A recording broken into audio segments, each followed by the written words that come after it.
अस्सलाम वालेकुम। आज हम आपके साथ बहुत ही स्पेशल रेसिपी शेयर करने जा रहे हैं। आज हम बनाने जा रहे हैं केरियों की मज़ेदार चटपटी सी चटनी। जैसा कि इस मौसम में बहुत अच्छी केरियां आई हुई हैं और इस सीज़न में आपको बिल्कुल फ्रेश और अच्छी केरियां मिल जाएंगी, तो आज हम आपको इससे सिखाएंगे कि किस तरह आप मज़ेदार सी चटनी आसानी से घर में बना सकते हैं और उसको इतना टाइम तक रख सकते हैं कि नेक्स्ट सीज़न तक आप यूज़ कर सकें। उसके लिए आपको ये वीडियो एंड तक देखनी होगी और तमाम स्टेप्स को फॉलो करना होगा, क्योंकि इसको बनाने में कुछ टिप्स एंड ट्रिक्स की ज़रूरत होती है जो कि आपको वीडियो देखने पर ही पता चलेगी। चलिए स्टार्ट करते हैं, लेकिन उससे भी पहले अगर आपने हमारा चैनल अभी तक लाइक एंड सब्सक्राइब नहीं किया हुआ तो प्लीज़ कर दीजिए, और अगर आप हमारे सब्सक्राइबर हैं तो प्लीज़ इन रेसिपीज़ को अपने फ्रेंड्स एंड फैमिली के साथ ज़रूर शेयर कीजिए। आप देख रहे हैं कुकियम्स।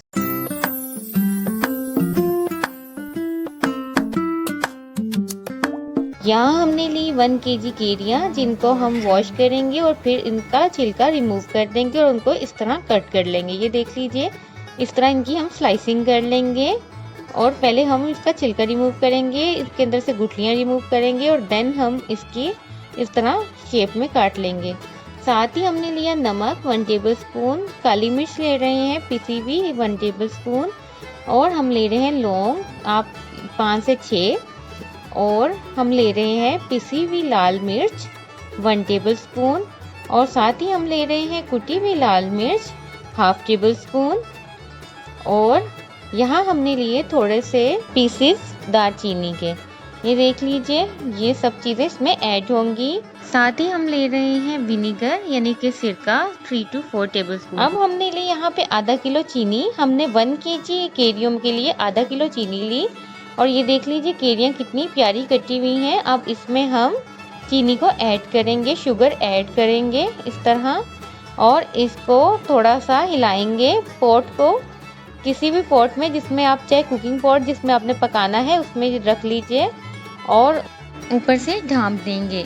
ये देख लीजिए, अभी हम इसके ऊपर कैप दे देंगे ताकि चीनी मेल्ट हो जाए, और हम इसको 2 आवर्स के लिए रखेंगे। आप इसको इस तरह इसके ऊपर कैप लगा के रख देंगे।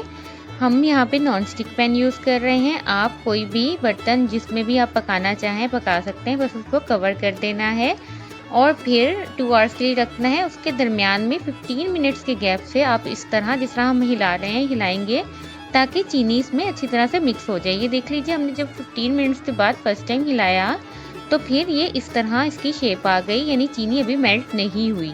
ये देख लीजिए, इसी तरह हम वक्फे वक्फे से हिलाते रहेंगे। और ये देखिए, अब 2 आवर्स पूरे हो गए और अब चीनी ने अपना पानी छोड़ दिया और केरियों ने भी अपना पानी छोड़ दिया। केरियाँ काफ़ी नरम हो चुकी हैं। हम चम्मच चला के आपको दिखा रहे हैं कि इसकी क्या कंडीशन है। ये देख लीजिए, अब ये चीनी बिल्कुल मेल्ट हो चुकी है इसमें, और ये देखिए हम आपको दिखा रहे हैं कि किस तरह होना चाहिए। ये देख लीजिए, बिल्कुल चीनी मेल्ट हो चुकी है और ये इस तरह हो तो ये पकने के लिए बिल्कुल रेडी है। अब आपने तमाम स्टेप बहुत गौर से देखने हैं, क्योंकि ये बहुत इम्पोर्टेंट हैं। अगर आप टेस्टी और मज़ेदार चटनी बनाना चाहते हैं तो आपको तमाम स्टेप्स को देखना होगा और फॉलो करना होगा। अब देखिए, हमने मीडियम टू हाई फ्लेम पे इसको रख दिया है पकने के लिए, और चम्मच हम चलाते रहेंगे। और मेनली मेहनत भी इसी चीज़ को समझी जाती है, क्योंकि अगर आप इसका चम्मच नहीं चलाएंगे तो ये सही तरीके से मेल्ट भी नहीं होगी और ये सही नहीं पकेगी, जल भी सकती है। क्योंकि हमने फ्लेम जो है वो मीडियम टू हाई रखा हुआ है, तो चम्मच चलाना बहुत ज़रूरी है। और इसको हम तब तक पकाएंगे जब तक कि केरियाँ अपने साइज़ से बहुत कम ना हो जाए, यानी कि 1/4 ना हो जाए, और शुगर भी बहुत कम हो जाए, जब तक कि शुगर गाढ़ी ना हो जाए। और हम फ्लेम हाई ही रखेंगे इसमें और चम्मच चलाते रहेंगे।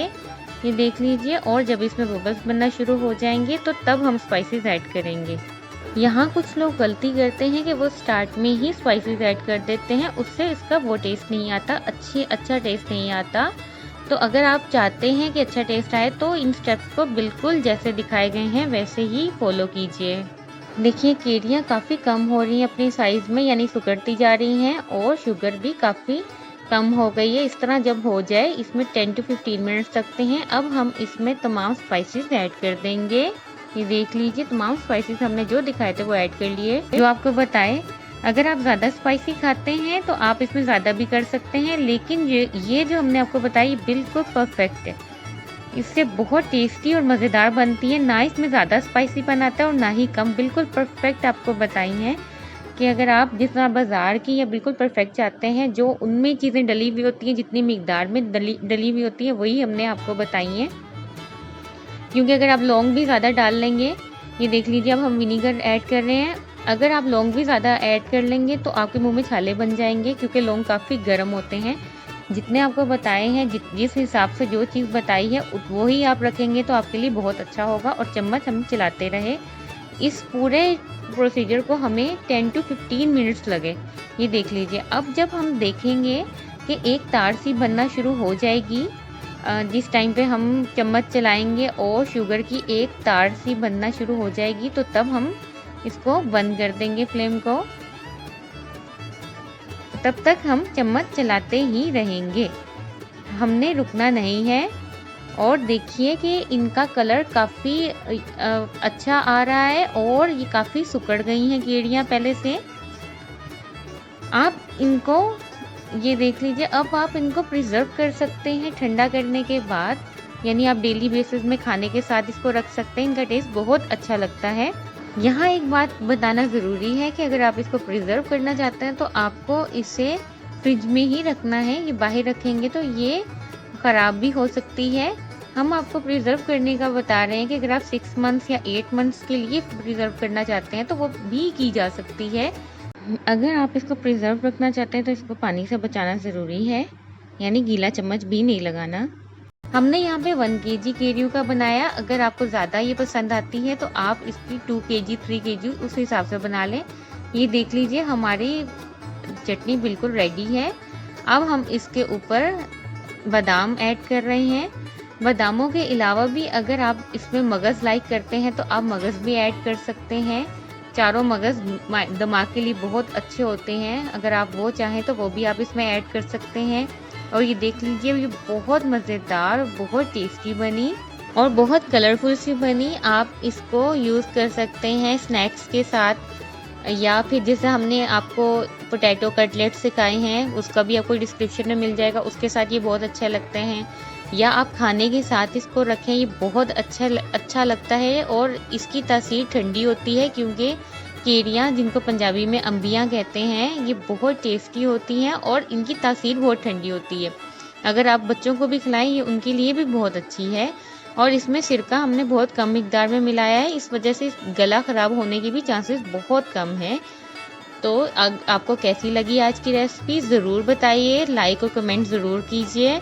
और अगर आपको किसी भी तरह की कोई कन्फ्यूजन है तो आप पूछ सकते हैं। अगर आपको ये रेसिपी पसंद आई तो प्लीज़ अपने फ्रेंड्स एंड फैमिली के साथ ज़रूर शेयर कीजिए और इसको ट्राई कीजिए और हमें इसका फीडबैक देना मत भूलिए। अपना बहुत ख्याल रखिए और देखते रहिए कुक यम्स। अल्लाह हाफिज़।